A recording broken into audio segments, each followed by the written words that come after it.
Olá, meu amigo, olá, minha amiga, tudo bem com você? Você que está aqui no canal do professor Bruno Criado mais uma vez para assistir a mais um episódio a respeito do Código Penal comentado. Eu sou Felipe Alencar, sou professor e antes de eu começar a falar, eu quero pedir para você ainda que não se inscreveu no canal do professor Bruno Criado e você que ainda não curtiu esse vídeo, já aproveita, já deixa o seu like, já se inscreve no canal e procura também a gente lá no Instagram, tanto o Instagram do professor Bruno Criado quanto o meu Instagram, @Felipe.alencar ou então @Direito no Cast. Tudo bem? E você que está aqui pela primeira vez, caiu nesse vídeo de paraquedas, por favor, antes de assistir a esse vídeo, faz uma pausa e assiste os outros vídeos aqui do canal falando tanto do Código Penal comentado, quanto também dos outros códigos, da Constituição, do Código Civil, da CLT comentada. Aproveita, se inscreve no canal, ativa o sininho e você vai poder receber notificações a respeito de todos esses vídeos assim que eles saírem. Afinal de contas, a nossa intenção aqui é produzir um conteúdo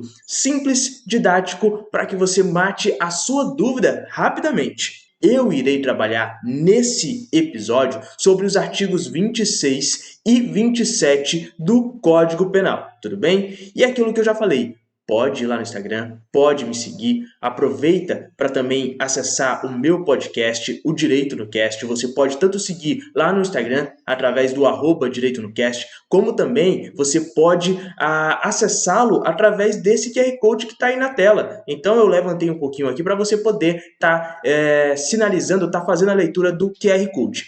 E uma coisa muito importante que eu quero falar aqui para você.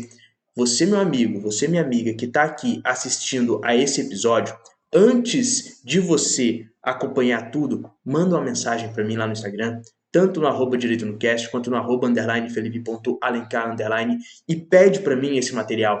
Pede esse material para você poder anotar, para você tê-lo em mãos, porque esse material, ele com certeza vai te ajudar. Então, hoje eu vou falar com vocês sobre esses artigos do Código Penal, e eu não vou falar com vocês só por cima, só fazendo a leitura. Eu não vou ler apenas a lei seca. Eu vou trazer para vocês também doutrina. Então, não apenas a minha palavra, mas também a palavra de doutrinadores reconhecidos que tratam a respeito desses temas. Bom, esses artigos 26 e 27 do Código Penal são famosos por tratar sobre a questão da inimputabilidade penal. Então, no episódio de hoje a gente vai falar sobre isso e vamos começar pela leitura do artigo 26 caput do Código Penal. Bom, o artigo 26, ele diz o seguinte: é isento de pena o agente que, por doença mental ou desenvolvimento mental incompleto ou retardado, era, ao tempo da ação ou da omissão, inteiramente incapaz de entender o caráter ilícito do fato ou de determinar-se de acordo com esse entendimento.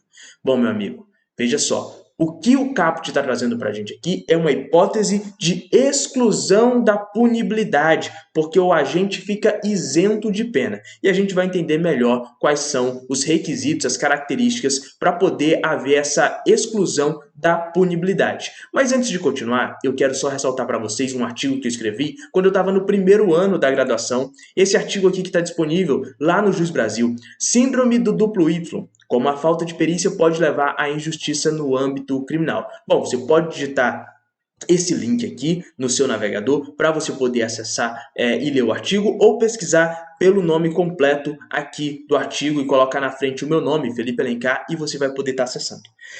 O que acontece? Segundo a síndrome do duplo Y, ela é uma deficiência. Eu não vou falar aqui sobre o meu artigo, mas eu quero que vocês entendam o seguinte: até mesmo características biológicas relacionadas a um distúrbio no cromossomo podem causar numa pessoa a inimputabilidade em razão de uma doença mental, de um desenvolvimento mental que possa ser incompleto, enfim. Eu deixo para vocês fazerem a leitura. E vamos agora entender os critérios para a inimputabilidade do agente quando a gente fala aqui sobre o artigo 26 do Código Penal. Bom, é necessário que dois critérios sejam cumpridos. Dois critérios. Sem esses dois critérios, a gente não pode falar sobre a inimputabilidade do agente. O primeiro critério é a existência de uma doença mental. Então tem que ser uma doença mental. Mesmo que haja um distúrbio no cromossomos, mesmo que haja algum tipo de doença não relacionada diretamente com o sistema mental, né, com o cérebro, enfim, mesmo que não haja uma deficiência direta nesse ponto, é necessário que aquilo que dá uma deficiência para a pessoa torne-a doente mental. Ou então que o seu desenvolvimento mental seja incompleto. Ou então a pessoa seja retardada. Essa nomenclatura retardado, como eu acabei de falar, retardada, é uma nomenclatura bastante rechaçada pela doutrina. A doutrina ela não gosta de usar muito esse termo, mas bem, é o que o Código Penal traz para a gente, é por isso que eu vou usar esse termo, ok? E o segundo critério necessário é que haja a absoluta incapacidade de, ao tempo da conduta, a pessoa, o agente, entender a ilicitude do fato, ou então dele se determinar de acordo com esse entendimento. Isso significa o quê? Que além da pessoa ela ter uma doença mental, ela tem que ser totalmente incapaz no momento da conduta para entender que aquilo é ilícito. Imagine então uma pessoa que ela não consegue, que ela é totalmente incapaz para os atos da vida civil, e ela comete um crime de assassinato. Ela comete um crime de homicídio.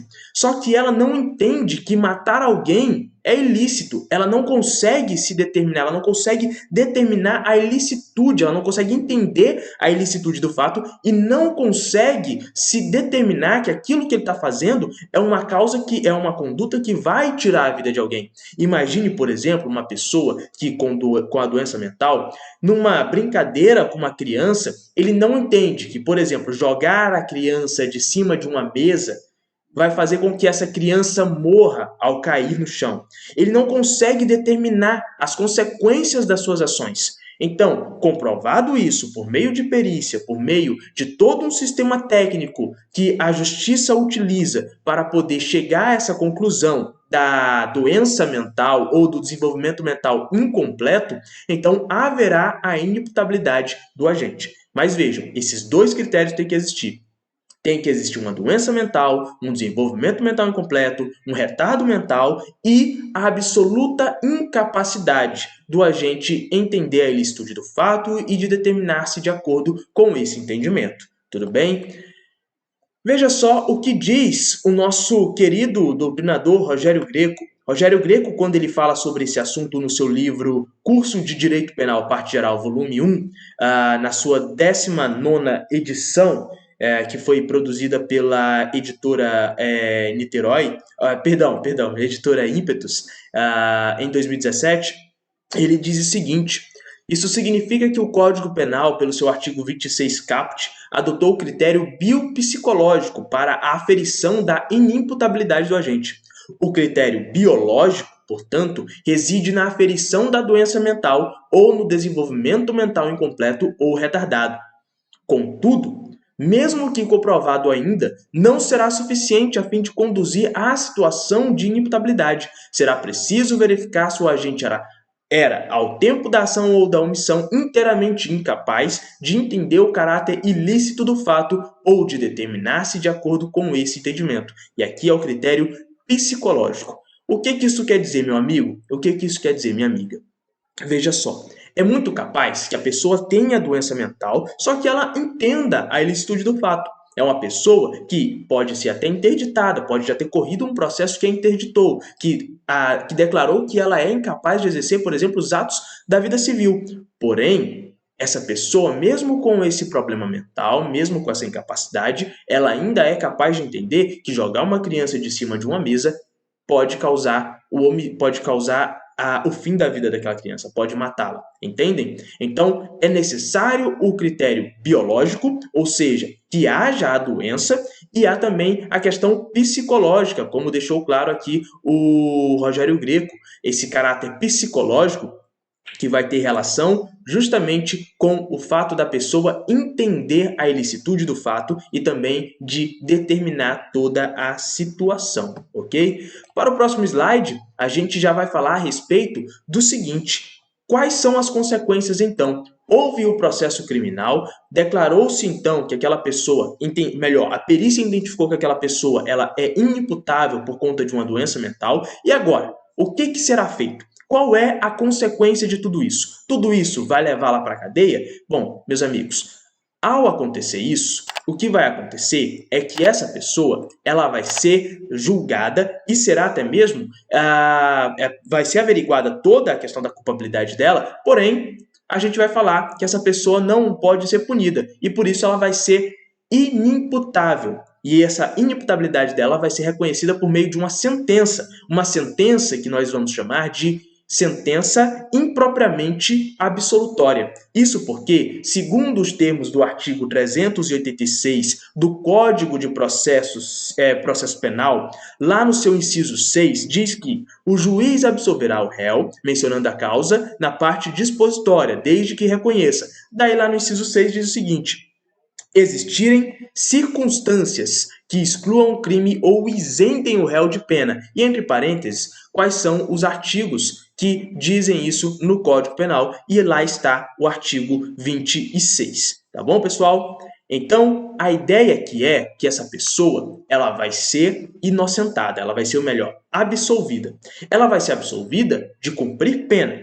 Não estamos falando aqui de que não vai haver uma responsabilização. Haverá sim uma responsabilização e essa responsabilização virá por meio de uma medida de segurança. Por isso que a gente fala que é uma sentença penal absolutória imprópria, porque apesar de absolver de uma pena, não livra a pessoa da responsabilização, porque uma sentença absolutória própria, ela traz para o indivíduo a plena satisfação, o pleno entendimento de que não há consequência jurídica penal, tudo bem? Então, o que acontece é que a pessoa irá cumprir, sim, uma medida de segurança, certo? Não será num presídio, não será num estabelecimento prisional, na verdade vai ser num estabelecimento psiquiátrico, onde ela vai ser tratada em decorrência da sua doença mental, do seu desenvolvimento mental incompleto, e isso é uma grande diferença entre a pena, e o que eu vou falar aqui é a grande diferença entre a pena. Quando você cumpre pena, hoje, atualmente, no ordenamento jurídico brasileiro, o máximo de pena que se pode cumprir é 40 anos. A pessoa no Brasil, por mais que tenha uma pena maior que 40 anos, ela só pode cumprir no máximo 40 anos.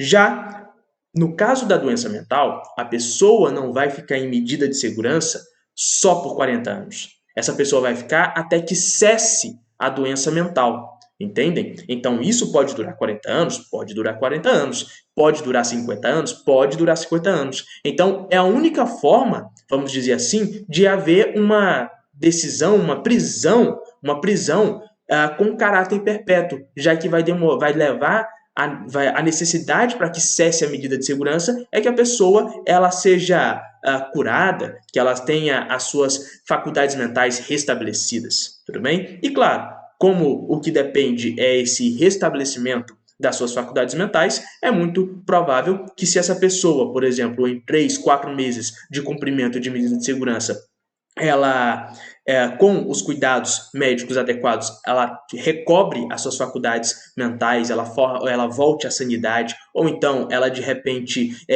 somente se torne uma pessoa relativamente incapaz, então a gente pode dizer que essa pessoa, com esses 3 meses, como eu acabei de falar, deixará de cumprir a medida de segurança. Tudo bem? Vamos agora para o parágrafo único do artigo 26, que ele vai trazer agora uma hipótese de redução.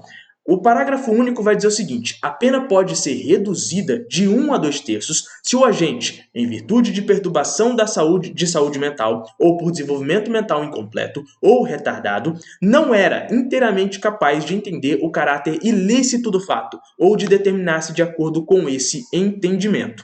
Aqui, a diferença entre o caput do artigo 26 e o parágrafo único do 26 é o seguinte: aqui a diferença é, não se exige que o agente seja absolutamente incapaz. Não exige dele a incapacidade absoluta de entender a ilicitude do fato ou determinar-se de acordo com esse entendimento.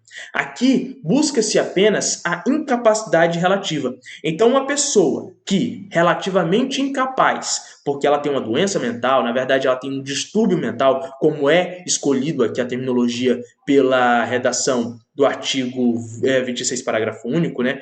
Perturbação de saúde mental.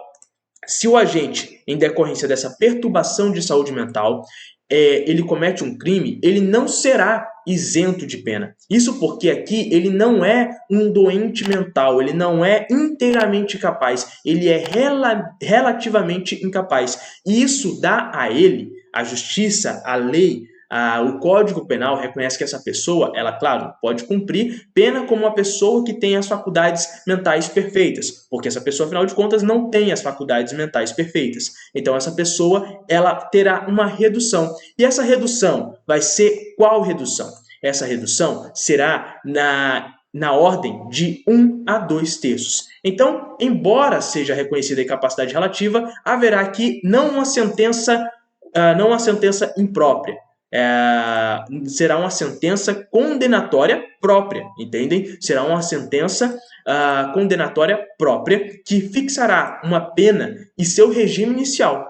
E aí, o regime inicial de cumprimento poderá ser fechado, semiaberto ou aberto. E aí haverá também, né, a própria sentença irá reconhecer a redução na ordem de 1 terço a 2 terços, conforme diz o Código Penal no artigo 26, parágrafo único. Continuando, agora nós vamos falar sobre mais uma causa de inimputabilidade, essa causa que é bastante famosa, bastante conhecida, que é a menoridade. A menoridade, segundo o artigo 27 caput do Código Penal, é causa de inimputabilidade penal. Diz o seguinte, o artigo 27. Os menores de 18 anos são penalmente inimputáveis, ficando sujeitos às normas estabelecidas na legislação especial. Bom, essa redação do Código Penal, ela vem por conta dessa redação aqui da Constituição Federal. A lei maior diz que são penalmente inimputáveis os menores de 18 anos, sujeito às normas da legislação especial. Então, se a lei maior, se a Constituição Federal diz que 18 anos para baixo, ou seja, menor de 18 anos, é inimputável penalmente, o Código Penal, que é uma lei ordinária, que é uma lei menor, é uma lei infraconstitucional, o Código Penal não pode vir e mudar essa ideia. Ele não pode vir e dizer que não, os menores de 18 anos serão sim punidos. Então, vejam, uma reforma para poder tratar da menoridade penal, da maioridade penal, melhor dizendo, não vai ter que afetar o Código Penal, terá que afetar a Constituição Federal por meio de emenda constitucional. E aí existem debates a respeito sobre se é ou não cláusula pétrea esse artigo 228. Mas não vamos entrar aqui nesse detalhe, deixaremos esse comentário para o pessoal da Constituição Federal comentada, porque eu ainda quero dar uma pincelada aqui nisso daqui. A legislação especial, que tanto o Código Penal menciona quanto a Constituição menciona, essa legislação penal é o ECA, o Estatuto da Criança e do Adolescente, que cuida dos menores de 18 anos. No seu artigo 104 diz: são penalmente inimputáveis os menores de 18 anos, sujeito às medidas previstas nesta lei. E o parágrafo único diz: para os efeitos desta lei, deve ser considerada a idade do adolescente à data do fato. O que isso quer dizer? Que se a pessoa com 17 anos cometeu um crime e ela só foi julgada quando já tinha 18 anos, será considerada a idade dele na época do fato. Então é muito importante o que eu vou falar para vocês a seguir, porque a pessoa, quando ela nasce, claro, num dia qualquer do mês, da semana, só que a partir do momento do nascimento dela com vida, é que começa-se a contar a sua idade. Então, a partir do nascimento com vida, conta-se a idade civil. e até às 23 horas, 59 minutos e 59 segundos da véspera do aniversário de 18 anos, o indivíduo ainda é penalmente inimputável. O que eu quero dizer com isso? Bom, veja só, eu, Felipe, meu aniversário é no dia 25 de fevereiro. Eu nasci no dia 25 de fevereiro de 1999. Isso significa que até o ano de 2017, no dia 24 de fevereiro de 2017, eu ainda era inimputável penalmente, tudo bem? Até as 23 horas, 59 minutos e 59 segundos do dia 24 de fevereiro de 2017, eu ainda era penalmente inimputável. Se eu cometesse um crime naquele momento, eu não responderia por pena, mesmo que eu fosse julgado após isso, após eu completar 18 anos, tudo bem? Então, o que é importante você saber aqui? Que você não pode confundir a minoridade penal com outras minoridades, porque outros códigos vão tratar, outras matérias do direito vão tratar sobre a questão da minoridade. Por exemplo, a minoridade civil. A minoridade civil e a minoridade, ou melhor, a maioridade civil e a maioridade penal, elas são a mesma. Elas são as mesmas. 18 anos, perdão. Só que é o seguinte, para alguns atos da vida você pode fazer antes, com 16 anos. Outros atos você vai poder fazer um pouco depois. Por exemplo, se você quiser se candidatar a uma vaga para ser deputado federal, salvo engano, para você ser deputado federal, você precisa de 21 anos. Posso estar errado quanto a isso, mas você então não teria idade, mesmo com 18 anos, para ser um político desse porte. Só que o que eu quero deixar claro aqui para vocês é o seguinte: a menoridade eleitoral, ela cessa com 16 anos. Afinal de contas, a partir dos 16 anos, você já pode votar se você quiser. Mas veja só, apesar de você poder votar, você não pode responder penalmente pelos atos que você praticar. Então, se você está lá na fila para você votar e você comete um crime de furto, por exemplo, ou melhor, de falsidade ideológica, você falsifica um documento e aí você não irá responder pelo crime de falsidade ideológica que você utilizou ali de algum artifício para você poder votar. Você não irá responder pelo crime de falsidade ideológica, embora você pudesse votar. Entendem essa situação?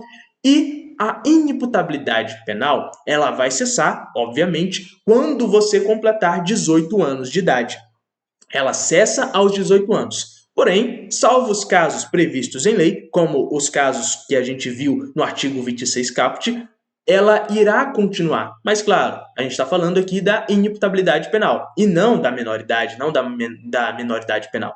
Eu estou falando aqui que a inimputabilidade penal ela vai cessar com os 18 anos, salvo os casos previstos em lei, como os do artigo 26. Então, se a pessoa ela tem doença mental e isso a impede de conhecer o caráter ilícito do fato ou de se determinar de acordo, então ela, mesmo com mais de 18 anos, ainda será penalmente inimputável. Tudo bem? E aí, o nosso querido Fernando Capês, ele vem e diz o seguinte: foi adotado como exceção no caso dos menores de 18 anos, nos quais o desenvolvimento incompleto presume a incapacidade de entendimento e vontade. Pode até ser que o menor entenda perfeitamente o caráter criminoso do homicídio, roubo ou estupro, por exemplo, que pratica, mas a lei presume, ante a menoridade, que ele não sabe o que faz, adotando claramente o sistema biológico nessa hipótese. Lembram-se, meus amigos, que no caso do doente mental é necessário tanto o critério biológico quanto psicológico. Então a gente fala de critério biopsicológico. Pois é, no caso do menor de idade, do menor de 18 anos, haverá tão somente a adoção do critério biológico. A pessoa tem ou não tem 18 anos? Para conferir isso, você pega a certidão de nascimento dela e faz o cálculo. É simples assim, muito simples assim. Então, não há, podemos dizer isso, no caso do menor de 18 anos, é importante a gente dizer isso, né? Não há imputabilidade penal. A ele não será aplicado, não será atribuído o cometimento de um crime. Porém, não há impunidade. Não podemos confundir. Não é porque o menor de 18 anos não será preso em uma prisão propriamente dita que ele não sairá não será punido. Haverá uma punição, porque não estamos falando aqui de deixar a pessoa sem responsabilização. Iremos aplicar, no caso deles, ao menor de 18 anos, as punições previstas no Estatuto da Criança e do Adolescente. E aqui eu quero deixar claro que o menor de 18 anos, ele não pratica crime. O que ele pratica é um ato infracional. E esse ato infracional será punido com sanções chamadas medidas socioeducativas. E a mais grave delas é a medida socioeducativa de internação, que ela será de até 3 anos. E lembrando, pessoas com mais de 21 anos não podem cumprir esse tipo de pena, esse tipo de medida socioeducativa, tá bom? Então, é a hipótese da pessoa que com 18 anos, com 17 anos, quase 18 anos, ela sofre essa sanção de medida socioeducativa, ela irá cumprir por 3 anos. Então, se ela tem 17, acabou de completar 18, mas cometeu o crime com 17, 18, 19, 20, 21, ela fica até os 21 anos cumprindo essa medida socioeducativa de internação, que é a mais grave das medidas socioeducativas no ECA. Tudo bem? E quem vai falar agora para a gente, por último, é o nosso querido doutrinador César Roberto Bittencourt. Ele que diz que isso não significa, contudo, que o menor de 18 anos não seja responsabilizado de alguma forma pela infração cometida. É o que eu acabei de falar com vocês, tá bom? De acordo com a Lei 8.069 de 90, que dispõe sobre o Estatuto da Criança e do Adolescente, este último, o adolescente, pessoa maior de 12 e menor de 18 anos, nos termos do artigo 2º, poderá responder individualmente pelo seu ato infracional, que é uma conduta descrita como crime ou contravenção nos termos do artigo 103 do ECA, sendo-lhe aplicável, como sanção, uma das medidas socioeducativas previstas no artigo 112 do referido Estatuto. É o que eu acabei de falar com vocês. Tudo bem, meus amigos? E aqui nós encerramos a nossa aula e eu quero saber de você. Você ficou com alguma dúvida? Ficou com alguma dúvida sobre o que nós tratamos aqui hoje? Se você ficou, pode mandar uma mensagem para mim lá no Instagram, seja no @_Felipe.Alencar_ ou no @Direito no Cast. Você também pode escanear esse código, que é esse QR Code que está aqui na sua tela, para você poder conversar comigo, tudo bem? Você pode escanear esse QR Code, deixa eu dar uma diminuída porque o QR Code estava sendo cortado, e aí você pode escanear e me mandar uma mensagem que nós poderemos conversar e eu sanarei as suas dúvidas. Meu amigo, minha amiga, muito obrigado por assistir esse vídeo até o final, mais essa aula do Código Penal Comentado. Lembrando, inscreva-se no canal do Professor Bruno Criado, siga a gente nas redes sociais, me manda uma mensagem para eu te mandar esse material e mais, deixa já o seu like e compartilha esse vídeo com seus amigos que também estudam Direito Penal. E até o próximo episódio do Código Penal Comentado comigo. Eu sou Felipe Alencar e eu fico por aqui. Tchau, tchau.